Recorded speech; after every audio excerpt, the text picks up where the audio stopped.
Okay, thank you very much. Thank you very much, Barend. That was very, very interesting. I will start asking some questions as it is the tradition for now for the series of events, so that people have time to get warmed up. So my first question, before we go to more technical stuff, is a personal historical question. You are a biologist, and in the first decade of your research career, you were doing hardcore malaria research. So how did you get interested and involved with conceptual modeling and with scientific knowledge management and so on? Okay, so that's a long story, of course, but I'll make it short. Of course, in those days, I was not even aware of conceptual modeling. And still today, when some of your buddies like Luis or others bother me with it, they always know that they have to translate it into stupid biology language. You know, I am the stupid biologist that became interested in data science. I don't pretend to be an expert at all. But how it started was very funny. I was working in Africa a lot, and then I went to the European Commission, and I tried in the 90s when the internet was just starting and the web was just starting. I tried to connect Portuguese-speaking African countries with French-speaking African countries and English-speaking African countries and Swahili. And I realized that, you know, their English was not always so good when you live in French-speaking or Portuguese-speaking Africa.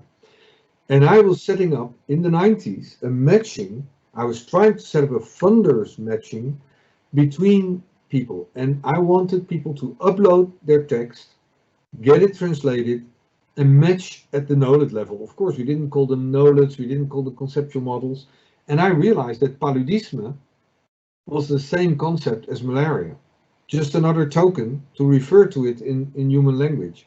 So I became interested in Tesori, and I started to make a plea to refer in science to concepts with a unique identifier. And that's the end of my biology career almost, because I was sucked into graph technology and later on even to conceptual modeling. But I'm a novice in conceptual modeling, and tomorrow I will learn a little bit more by another discussion. That's how it started. So it's matching across languages is how it started in Africa. Very interesting. You mentioned chloroquine, right? And it reminds me of this famous, now infamous study at the Lancet, and also part was published at the New England on chloroquine that got retracted and so on. And it seems to me that would never have happened had they used fair data.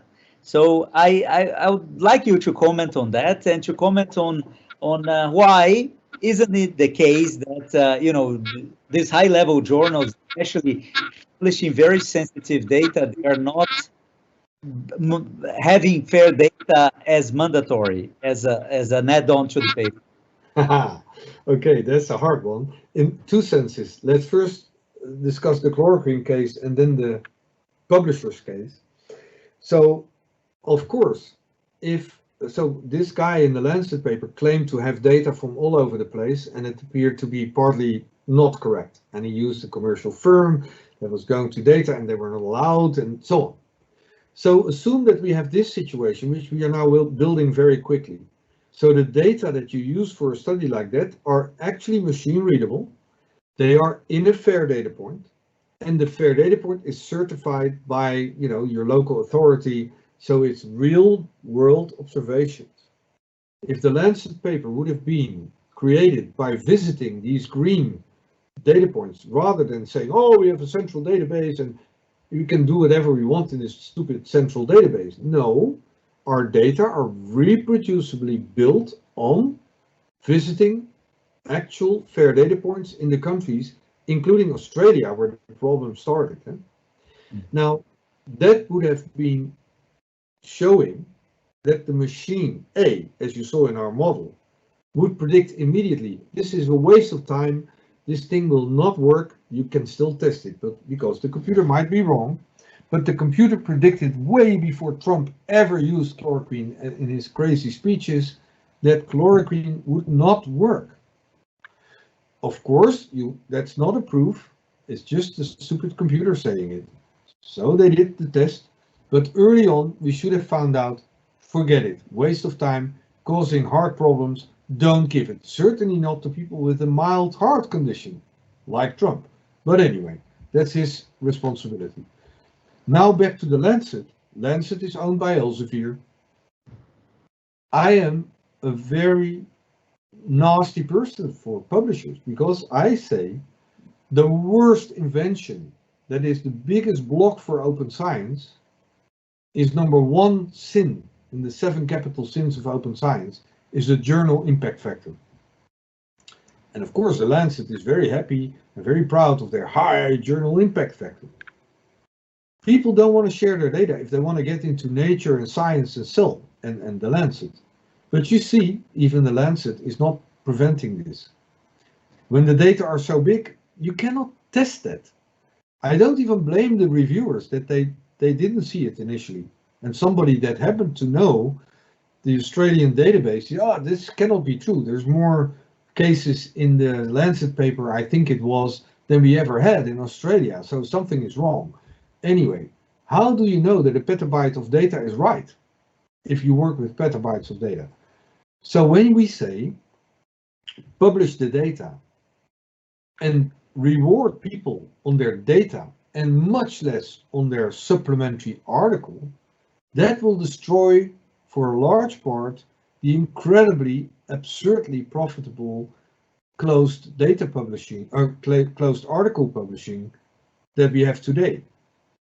So that's the reason. I mean, the publication of scientific data exclusively in papers with somewhere in the paper a link to potential supplementary data that the machine is unable to find. And if the machine finds them, it cannot access them because they happen to be on the hard disk of some PhD students, the then the data, if you find it, is in a stupid PDF form or whatever and is not interoperable, so it's reuseless.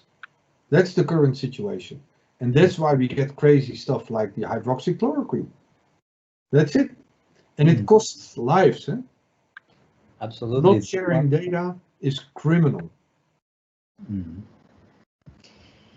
Barend, you mentioned several times EROSS. So can you elaborate on what exactly is EROSS? EROSS is a Dutch company that is now about 7 years old, and they adopted this whole idea of nanopublications, cardinal assertions, and knowledge, and they built a commercial platform which they sell to the pharma by indexing all databases that are credible. So that's more than 275 now, including Medline, but UniProt, the Human Protein Atlas, anything they could lay their hands on that is really valuable, curated. They created cardinal assertions from all of them, reducing the space enormously. Then they created knowledge, and they have a highly performant environment, not RDF, because this size RDF is useless. It's far too slow. That gives you answers that would take about a day in RDF and Sparkle in milliseconds. And that they are selling to the pharma, but now they are opening up in this TWOC, the Trusted World of Corona. They gave us for non-commercial use a free license to use the technology for free. Can you now comes a hard question. Can you, perhaps with the help of EROSS, make an educated guess regarding the timeline of COVID vaccines? Well, I don't need EROSS for that at all, because I happen to be a vaccine specialist. I worked for 20 years on malaria vaccines. You know, it's very simple. I was fulminating against some other people saying, oh, if we would have invested more money in vaccines, we would have a vaccine by now. It would have been ready. No, because what is a vaccine? A vaccine is you actually usually have antigens of the pathogen, a virus or bacterium or malaria, or you use the whole envelope of the virus, then you have them all, or almost all, and you try to inject something that is mimicking the virus or the bacterium or whatever, the pathogen, and then you get antibodies against it or T-cell immunity or whatever. If you want to make a specific vaccine against, for in this case, COVID-19, you cannot do that before you know which virus. So it's impossible that we would have the vaccine before the virus emerged. Okay, it is a SARS virus, so a lot of things it has in common with other SARS viruses. Yes, if we would have put more money on SARS when the epidemic was over, we could have been faster. But why does it take so long that we have a vaccine? That's not because we don't know the antigens. We knew, and that's what we used for our model, we knew the, 332 or the 27 envelope antigens of the virus. We knew them weeks after the virus was discovered. And they were published in Nature. No problem. So you know what you can put in your vaccine. So everybody started the race. But what makes a vaccine take so long?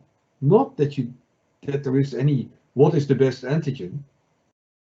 What takes the vaccine so long is if you do it correctly, you do your phase 1, phase 2, phase 3, you see the first vaccines going in phase 3 now, already too fast in my view.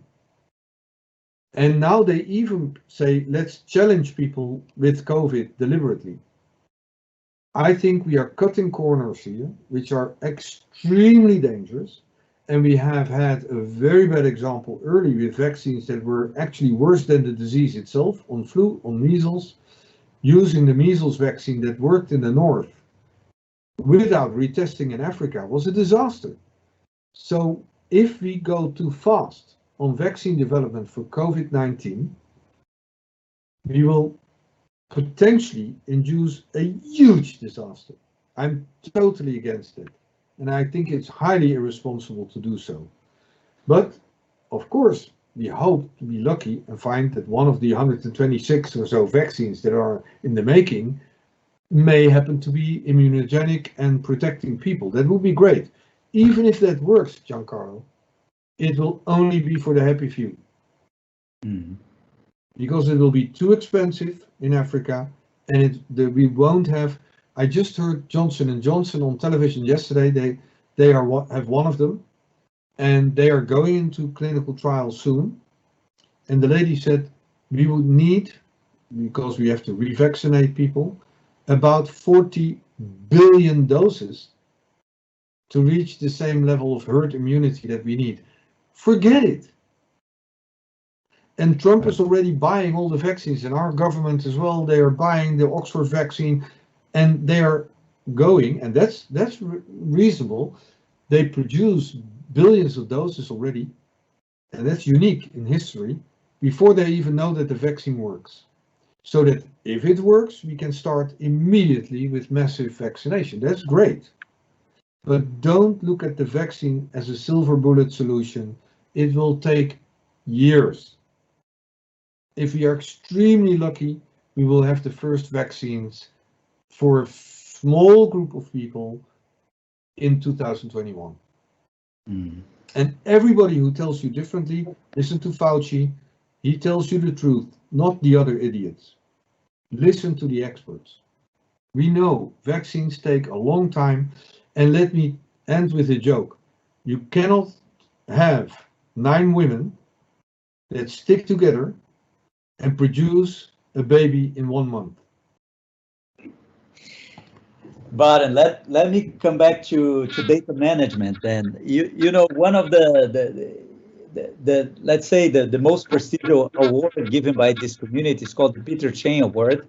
And this year it was awarded to Matthias Jarke from Aachen and the Fraunhofer. And he's one of the creators of this idea of the international data space, which seems to be very close to FAIR and the whole infrastructure around FAIR. Yes. So would you comment on that, on the relation between FAIR and IDS? Yeah, so actually, Luis Bonino, who is on holiday, otherwise probably he would be one in the audience now. He was the leader of the movement that we had last year to get into this consensus on the 28th of August last year in Paris, global consensus on this fair digital object thing that I explained very briefly. Of course, there is a whole specification there. To us, that is the equivalent of TCP/IP in the center of the hourglass. As long as everything is understood by machines, they can match between different conceptual models, different data models. Unbeknownst to us, Fraunhofer and TNO and industry was working on something very similar. We have had 2 meetings together with Fraunhofer, well, people from TNO mostly, and Siemens and a few big companies in the Big Data Value Association. I think there is 673 companies connected. And they did an analysis, and it was so close that we could now safely say that we will build the infrastructure for the Internet of Fair Data and Services globally on a merger of Fair Digital Object and IDS, the International Data Space. Okay, very interesting. Okay, so I'll move now to the questions from the audience. So we have the first one here from Brazil, from the Rural Federal University of Rio. I thought it was from the president. Sorry. Not from the president. Maybe, down the list here. So the question is, what is the meaning of the FAIR principles to digital humanities and the repercussion to the world after COVID pandemic? I guess you already addressed the second part, but I think it would be, people have this idea that FAIR is limited to biological data, right? Yeah. In passing that it's also, you have financial data there and you have data from, in principle, all different areas. So could you comment on the application of FAIRs to other areas, in particular digital humanities? Yeah. Well, let me give 2 examples. The Dutch bank, the National Bank, will use fair data and distributed fair data points in the banks, that's their plan, to look at money laundering. Because the banks will not send the personal financial data of people to the Dutch National Bank. They're not allowed to under GDPR. But if the National Bank would send a list of unique identifiers of Dutch citizens to the ABN AMRO and the, all the other banks in the Netherlands, and the only question they ask with the distributed learning algorithm, is there a pattern that these people, all belonging to the same mafioso family or whatever, is each of them is getting 1,000 euros on Tuesday, just making it up. Then you discover a pattern in these financial transactions that you would never be able to see otherwise, because the banks will not and are not allowed to share the data centrally. So that's an example from finances. But more importantly, let's go back to this slide here, where you see the semantic and the conceptual drift. If there is one thing important in digital humanities or in humanities, it's conceptual drift. Let's take the concept God. What's the knowledge of God in the Islam literature versus the Christian versus the Jewish versus, or love? The Spanish have 7 words for love. The Dutch have only 1. Says something about our culture. Beware of moving there, Giancarlo. But the point is that there is perceptions on concepts. Concepts are not static. They move over time. Think about the concept, fair itself. People have different perceptions. So I think fair data and cardinal searches and knowledge are minimally as important in the humanities as they are in hard sciences. And people telling me, oh yeah, but you cannot capture everything in triples. That's true. But that's the whole point about the knowledge not being a conceptual model. This is a stupid collection of cardinal assertions that you can make about cathedrals, about kings in the 16th century. And if you cannot make a single scientific assertion as a triple, it's not an assertion. regardless whether you are in the humanities or in biomedicine. So I don't buy that argument at all, that it is less important in digital humanities. And actually, in Clarion and Claria and CESDA, big networks in Europe on social sciences and digital humanities, they are way ahead of biomedical sciences in their understanding of metadata, languages and so on. So actually, the humanities, in some ways, retrospectively found out that they are ahead of the life sciences in terms of FAIR. You ask Peter Wittenberg, and you can read his article in Data Intelligence that proves that. No, I fully agree. I think the person here was just curious about the application in this particular area, right? Yeah. So another question is related to, so the triple subject-object predicate seems to live in timeless space. I think that any predication must take into account the temporal reference, even for scientific knowledge that is revisable in time. So can you say a little bit about this, about the temporal validity of assertions? Okay, so we have to go back to this, and this is critically important. We had a fight some years ago whether nanopublications should be versioned. And I was totally against it. I invented the term nanopublication with Jan Veltrop, so I can say no. A triple, but a nanopublication is a snapshot, as I said, of something somebody said. So 100 years ago, more than 100 years ago, Ronald Ross, part of the provenance, the author, for the first time made the assertion ever, malaria is transmitted by mosquitoes.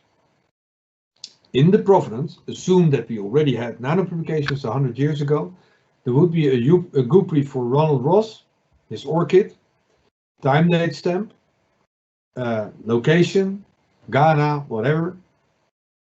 This will never change because he said it at that time point. Never changes. So it seems to me that the nanopublication is not a representation of a fact, but of an event, right? Of a speech. Yeah, an assertion, somebody said it, whether it's true or not. Then, when many other people repeat it, you get a cardinal assertion, and the more people have said, yeah, malaria is transmitted by mosquitoes, I confirm that, I published that as well, you could give this assertion more validity as being true. And after 10,000 repetitions and 100 years, I don't think many people would contest that malaria is transmitted by mosquitoes. So the temporal thing is, hey, over time, this cardinal assertion has been repeating many times. Still, this triple won't change, okay? Then we go to the noded. If we say now malaria is transmitted by tsetse flies, of course, it adds to the noded. It's not true, eh? But let's say somebody says it. It is noded. The noded moves closer to sleeping sickness because that's transmitted by tsetse flies. And some experts will say, what the heck, that's totally not true. Okay, do we delete this nanopublication? No, because it was said by some idiot, orchid idiot, you know, at some time. But we contest the nanopublication, say this is not true. So we get a new nanopublication saying this nanopublication was contested by this author, who knows a lot about tsetse flies and sleeping sickness, and we have tested transmission of tsetse flies forever and it doesn't work. So you contest the triple. So a nanopublication never changes. A cardinal assertion gets more and more provenance over time. Time date stamp, time date stamp, time date stamp. But the nanopublication has only one. And the noded moves over time, because it gets more and more cardinal assertions, never less. So it only grows. Our knowledge only grows over time. Structure, right? Huh? It's a kind of append-only structure. It's similar to this notion of event sourcing, in which you record the past. You have a kind of growing block view of time. You record all events, right? So you cannot take back events. That's quite interesting. But since this node, you can filter the node on predicate or on time date stamps. I can view of this node 3 years ago. Before, so if this was the node of Trump, imagine how many assertions about Trump have emerged, cardinal assertions, or let's take hydroxychloroquine. That's a good example. So you see hydroxychloroquine, and suddenly there is, in this node of hydroxychloroquine, works against COVID-19. And in the node of COVID-19, it says can be treated by chloroquine. Now we have to edit, and this is Lancet, time date stamp of the article. And Trump says it 20 times. Trump, Trump, Trump, Trump. One cardinal assertion, and Trump repeated that many, many, many, many times. And Bolsonaro as well. Luckily, they don't have an orchid, so we don't listen to them. But it could be even a scientist saying in the Lancet, it works. Now we find out, no, it doesn't. We don't remove it. We come with a new nano publication signed by X, later time date stamp. We found out it's wrong. So if I go back to before Trump ever said drink chlorine or take chloroquine, the node is free of that nonsense. Later the nonsense comes in, but it is contested. So you can even go back to virtually to the time that people still believed it by just filtering the node on time date stamps. That's the beauty, and then you get to this thing where the node is moving over time. You know, so the node of hydroxychloroquine moved all the way down to it works, and now it's moving back to it doesn't work. So nodes change. Cardinal assertions, the assertion itself, the triple doesn't change, but the provenance changes. The number of provenance files accumulates over time, and nano publications never change, have only one time date stamp. But there is a question here about, I think, the A of FAIR, right? So how do you capture the rule that this data can be accessed by a university, but not by a commercial company? I mean, this is a kind of metadata. I think the question can also gives you an opportunity to talk about what kind of mechanism we have there to represent this kind of contract on the obligations and rights and so on of people publishing and consuming data. Yeah. So go back to this slide. We have decided that what is allowed is part of the metadata of the fair digital object, the record itself. Could be a triple, could be a graph, could be a database, could be anything. If you think machine readability, and you think about a machine readable license with all the rights and, you know, this is CC BY, commercial dual license. I think Harvard now has 7 levels of accessibility of data. Think of a machine readable RDF file that describes the license with all the allowances, commercial, non-commercial, in a machine readable format. So you have a URI for commercial use, you have a URI for copyright, for CC BY, so you have a machine readable license. That machine readable license itself is a fair digital object. Okay? And heel even wachten nog. Is er nog extra? So yeah, my grandson is coming in. Sorry. So the machine readable license is in itself is a fair digital object. He is very angry that I'm not available. But anyway, so the machine readable license is a fair digital object. Okay, and then it has a URI. It has a globally unique identifier. If you add that globally unique identifier in the right position in your metadata, the machine knows what it is allowed to do with the actual fair digital object.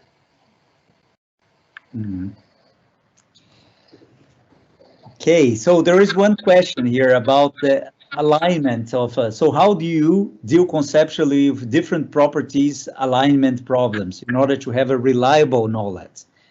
So if you have different, you are grouping in a knowledge assertions done by different people with different provenance. I mean, how do you guarantee the consistency of the set of assertions?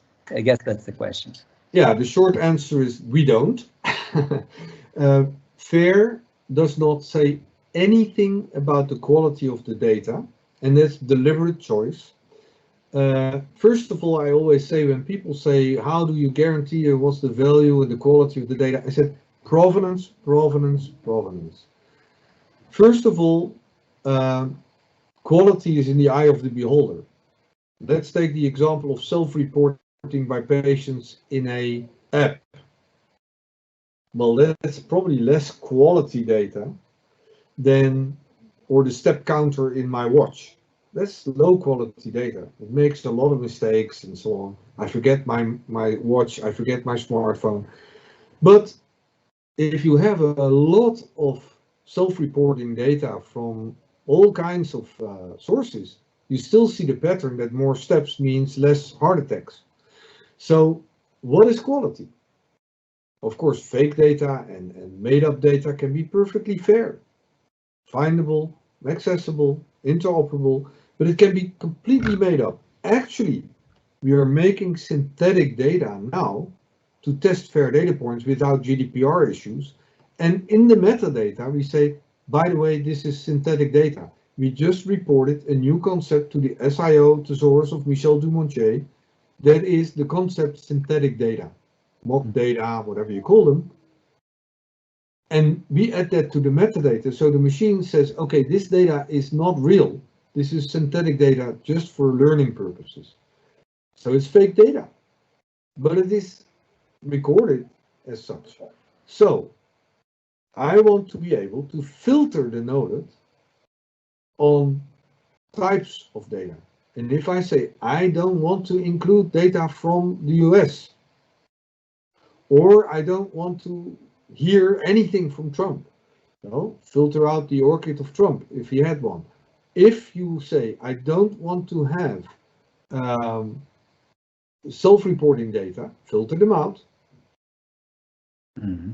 So, I guess, or final, if I am a geneticist and I know that a certain sequence DNA sequence that is very important to me was made by an Illumina sequencer of 10 years ago or 8 years ago, I know the error rate will be higher than one that was made with the most modern machine. So in the provenance, I want to know which machine instrument was used to generate which data element. That's fair. Yeah, so there is the next question here actually touches that point, and it's a question that 10 people joined to ask here. So since data and assertions come from different sources, how can you assign trustworthiness measures to compute trust from these different contexts, right?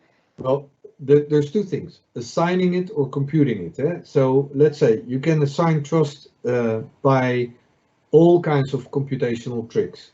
The simplest one is, okay, 10,000 repetitions of malaria is transmitted by mosquitoes. Nobody ever contested it in all these years, 100 years. That's now close to a truism. So the evidence factor, if you want to call it so, could be even part of the metadata. Say, we give a computed value to every triple, every nanopublication or cardinal assertion based on the number of repetitions, the publication history, as it were. Okay, that's one thing. And you can also say, how well does it fit in the conceptual model of a particular thing? If you would say malaria is transmitted by tsetse flies, and you see that there is entire areas that are totally infested by tsetse flies, but not mosquitoes, and there is no malaria, the computer could say by itself, hey, this doesn't fit at all in my conceptual model. They even asked us, can FAIR help to detect fake data or fake news?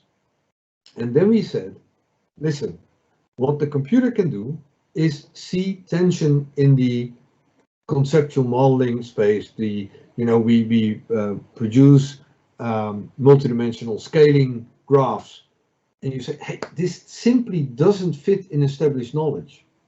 Hey guys, is this a lie or a major scientific discovery? We don't know. So again, provenance, provenance, provenance. However, the other thing is, and that's why we need social machines, so also people. Imagine that you go to the triple hydroxychloroquine treats COVID. If a lot of scientists now, with their ORCID, log into an annotator and say, I don't believe this triple, then at least in any graph where that triple comes up, there will be a big red flashlight saying, please check, please check. And you click and you see that Bolsonaro and Trump say yes, and 1,800 scientists say no. You probably would not take that triple far too serious. Huh? So that is a combination of human annotation and computation. And everyone can make their own computation on the trustworthiness of a given cardinal assertion.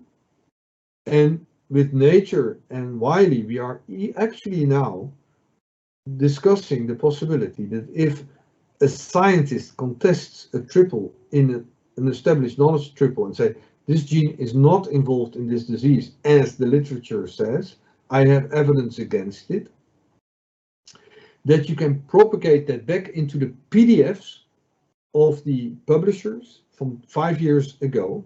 So if people take that PDF, and they wouldn't know that this is contested 10 years later, and the PDF is 10 years old, and you know that that triple occurs in a sentence because you mined it in that article, it's trivial now to show in the PDF that warning as well, with the comment.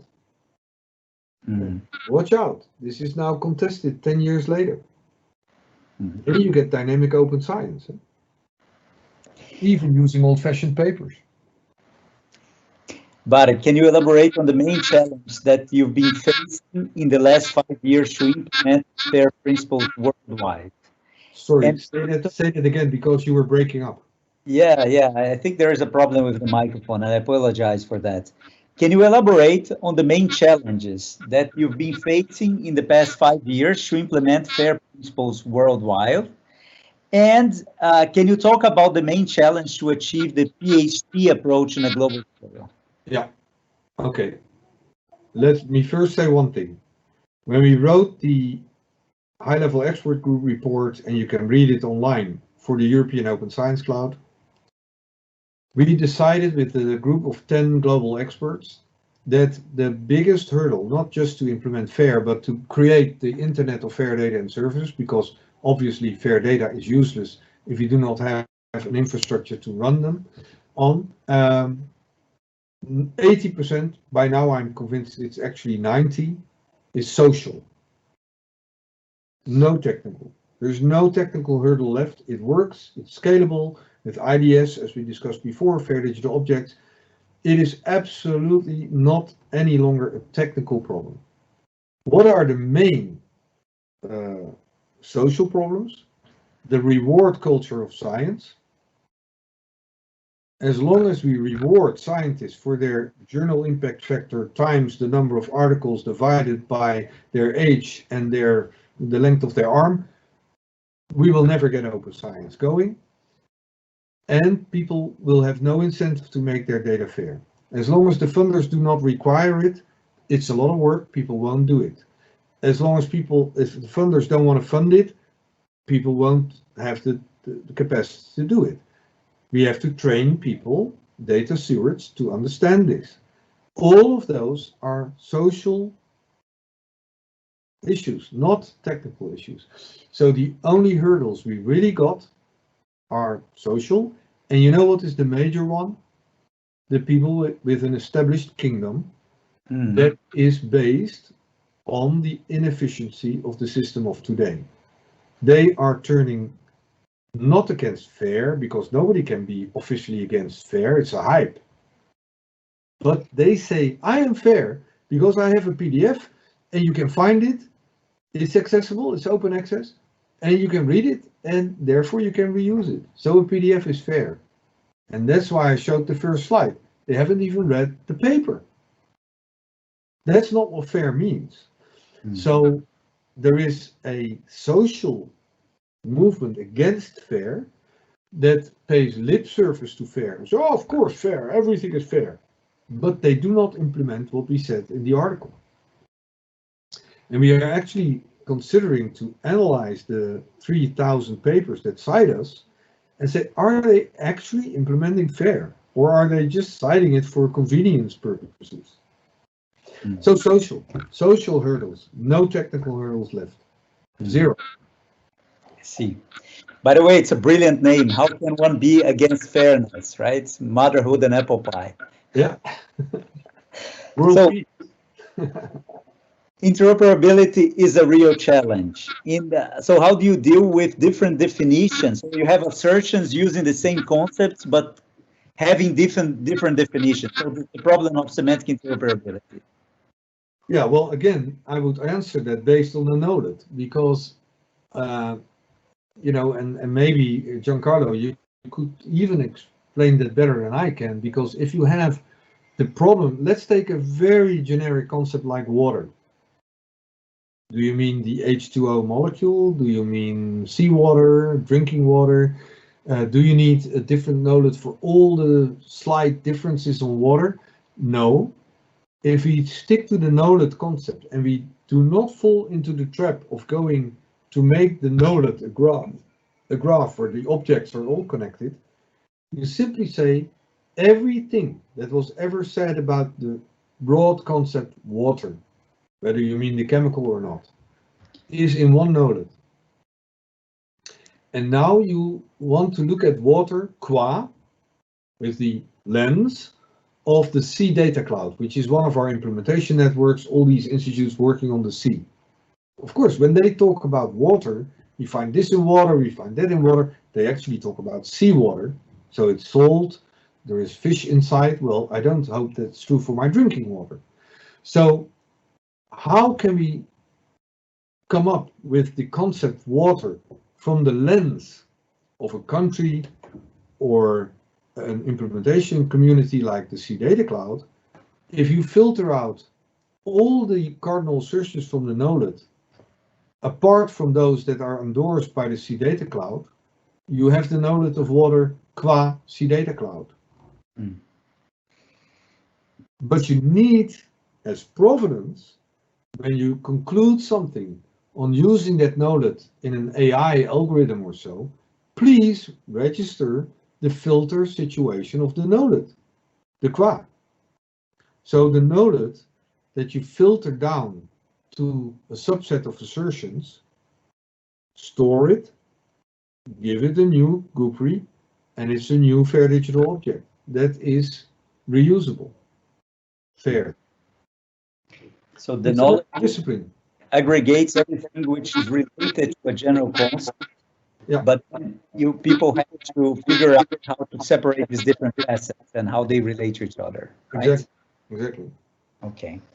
So there is another question about false assertions, incorrect knowledge, and noise in the data. But I guess you mentioned that already.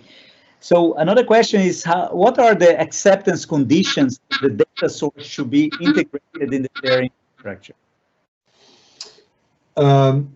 Well, of course, in fact, none, because as I said, FAIR is just addressing the technical findability, accessibility, interoperability, and reusability of data. Of course, you can argue that fake data and wrong data and lousy data, and you name them, should not be reused. Or sometimes they have to be reused, you know, because like our synthetic data, which are fake, but they are very important. So I don't think the restriction is at the level of being included or not in the FAIR ecosystem. I think every user, based on rich provenance, again, provenance, can create their own subset of FAIR data points that they trust.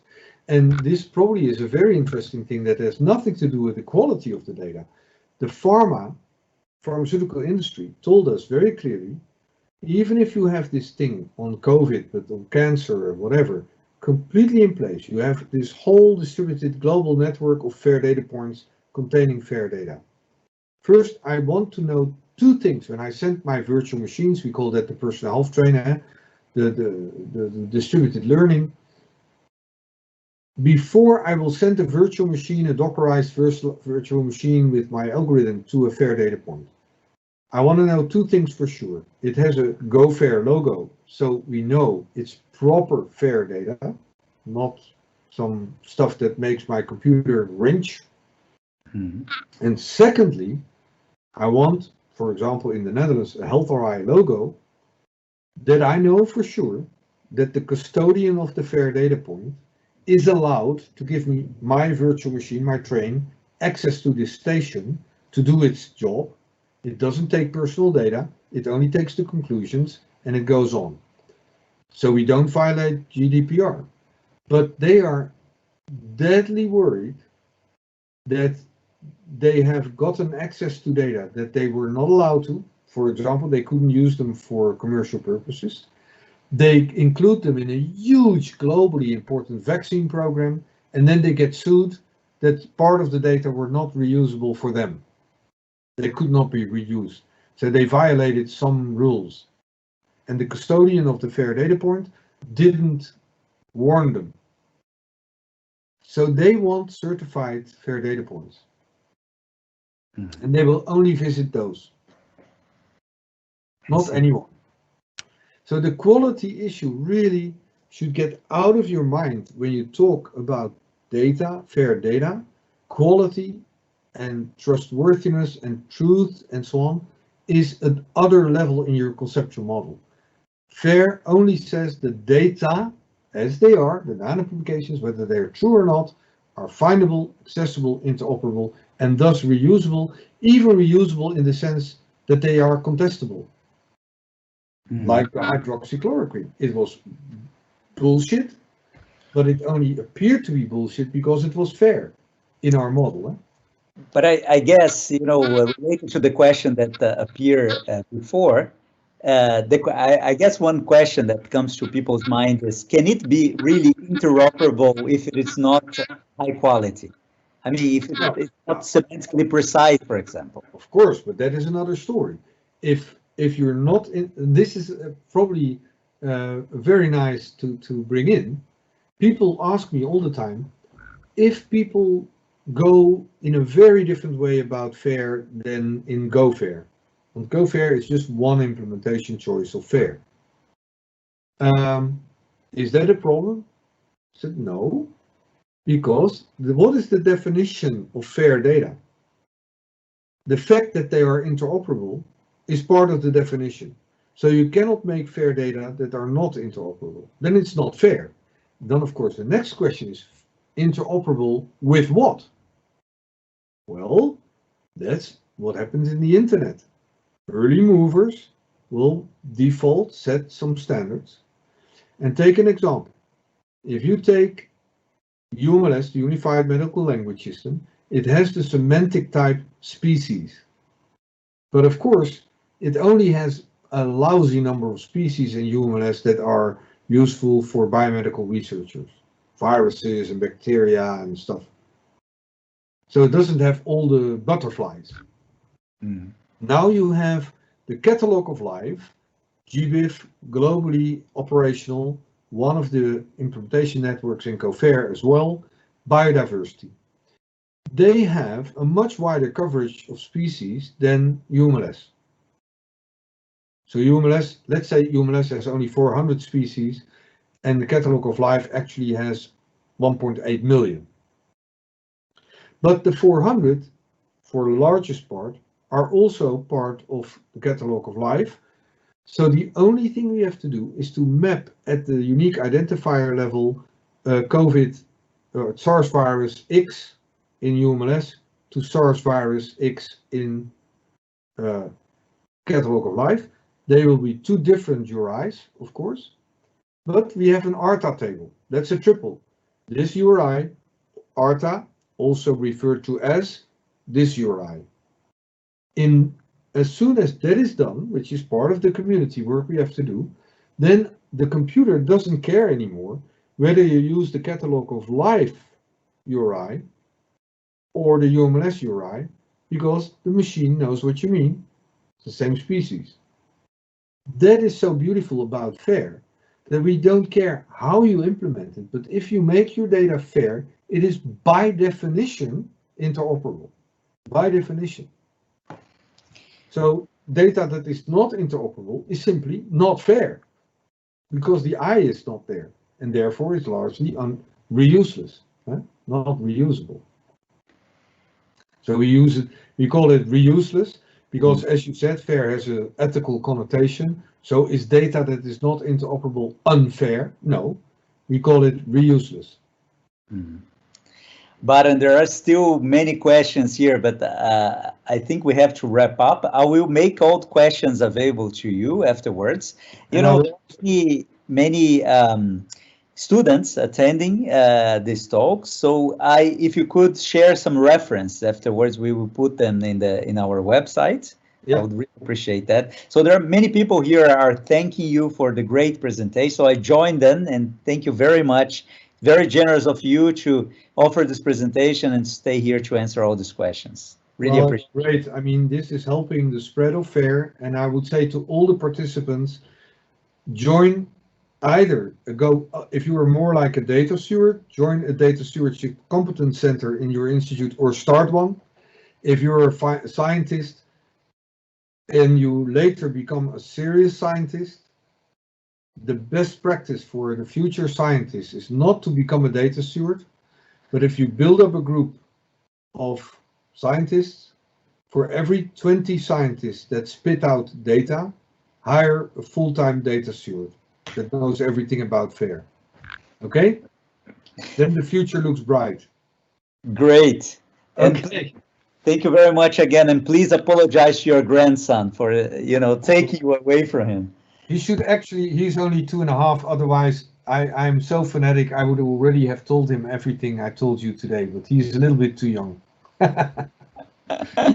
Okay. Thanks a lot. Bye-bye then. It was a pleasure. Bye all. Thank you.